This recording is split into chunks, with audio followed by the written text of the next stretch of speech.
He opened my car door. I get inside. He closed the door. I immediately went to my group chat. It's weird. Did you say he opened your car door?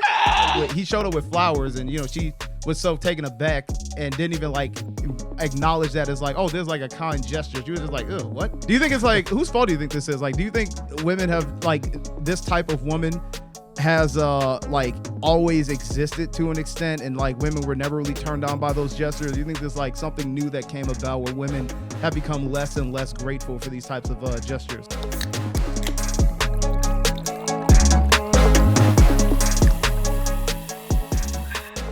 What's poppin', everybody? Welcome back to the Cold Podcast. I'm Zoe. And I'm Steve. All right, and we're going to react to a video of a woman who gives her take on a first date she had with a man. Apparently something happened that wasn't really to her liking.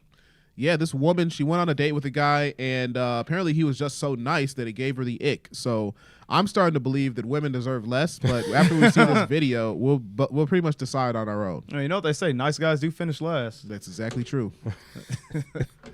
I went on a first date, and when I opened the door, my man was at my front door, and I was like, "Oh, like right."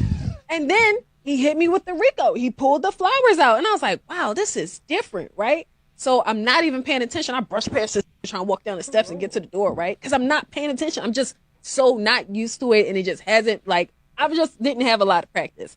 He opened my car door. I get inside. He closed the door. I immediately went to my group chat. It's weird. Did you say he opened your car door? High five. No. Now let me explain, right? Let me explain. By the time we got to the restaurant, my follow-up text was, y'all, that's my bad. I just realized and all that stuff we be talking about, we don't really want it. And I felt like he technically did everything that we be saying we be wanting. In my mind, instinctively, my first thought was he corny. Wow. But he really did everything that we want. But I went on a first date. That's crazy. That is wild. Yeah, so basically she went on a date. He did everything she technically says that she wants. Yeah. But when it actually happened to her, she's like, oh, that's corny. Yeah, exactly. That's why you don't listen to, I want to say all women, but don't listen to most of them. Because most of them are like, I don't think they know what they want. Yeah. I think that's even a saying, like women don't know what they want. I think that's very true in a lot of aspects. Right. Because... and I'm stealing this quote from someone else, but there's like a difference between what women are actually attracted to and like what they're actually aroused by. I think the things that like women find attractive in terms of what they find pleasant or nice isn't always necessarily arousing, which is why they can easily look over it, or it's something that doesn't stimulate them to even acknowledge it half the time. You know how like he showed up with flowers, and she was so taken aback and didn't even like acknowledge that as like, oh, there's like a kind gesture. She was just like, oh, what? Yeah, like she hit the group chat. Yeah. Do you think it's like, whose fault do you think this is? Like, do you think women have like this type of woman has like always existed to an extent, and like women were never really turned on by those gestures? Do you think there's like something new that came about where women have become less and less grateful for these types of gestures? I think it's more so of the culture. I think the culture that we live in today, like modern culture, women, they probably grew up seeing all these different things in media and TV, like, oh, he comes and brings you flowers, you're supposed to like that. Or, oh, he takes you on a nice date, you're supposed to like that. Or, oh, he opened the door for you before you got in the car, like chivalry. But they say chivalry is dead. Yeah. So when I think about it, I imagine that this woman basically saw a lot of things when she was younger, but that nice guy thing that she saw in media doesn't hold up to be true in her actual life. Like, she doesn't actually necessarily expect or want someone to treat her like that, and then it's like reinforced by the people that she's dealt with in the past. Like, she's probably dealt with a lot of men who were able to bust her open without actually doing any of that work. I love the vernacular. The culture's so toxic now, so it's like you said, like flowers and chivalry do nothing, but if you bring some toxicity to it, I'm pretty sure she'll be interested. Yeah, she probably ain't got no daddy in her life either. I'm glad someone said it. As well. I would I think that also a symptom of it. Yeah, like I mean, if we're talking about specifically like in the black culture, I think one of the biggest issues that we face that pretty much just sets most people on a path that pretty much how do I phrase this?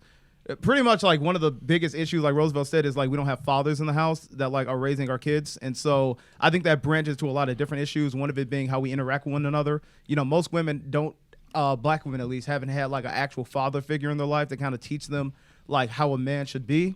And they probably have moms that will probably have some level of disdain towards men if they're left in that situation. So they kind of bring them up with that same attitude. And I think that raises women with like this expectation to not be treated nicely by guys. And so when they do, it's either interpreted as corny or odd. And when you have that type of female in the in our culture, the men acclimate to how the women are. So it's like if you have a lot of women that don't appreciate kind gestures, then a lot of men just kind of approach women with that mindset of like, okay, being nice isn't going to get me anywhere. So let me like act as to what they're probably seeking, which is more of a, let me just crack and leave type guy. Yeah. That's a good point. Women do like dictate the, I guess the access to the relationship. So yeah. Yeah, but then they have like low expectations almost. Like they have low expectations for the men, so that the men capitalize on that by being like, just like doing the bare minimum. Because like if you know you can achieve something by doing the bare minimum, why would you like try your hardest? Yeah. So that it becomes a pattern. 100%. Yeah, people will always gravitate towards the path of least resistance. Yeah, but I don't necessarily completely blame this woman for it because obviously there's like circumstances around her or surrounding her that have led her to be in that sort of mental state. And she also she was upfront about it. She actually said like, I'm actually kind of goofy for actually thinking like that.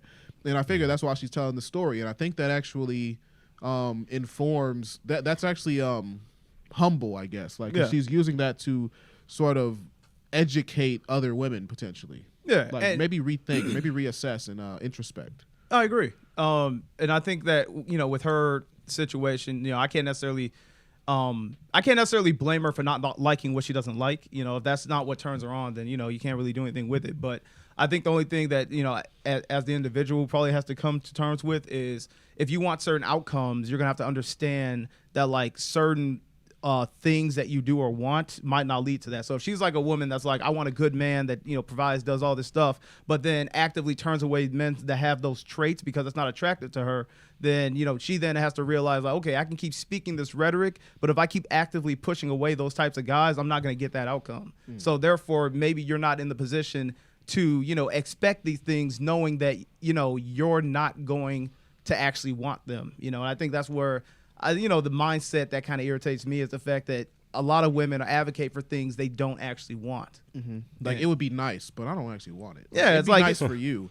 Like maybe it'd be nice for someone else, but but I'm gonna advocate for it. But what I want is that nigga that fucking just shows up and texts other bitches while he's with me. Yeah, exactly.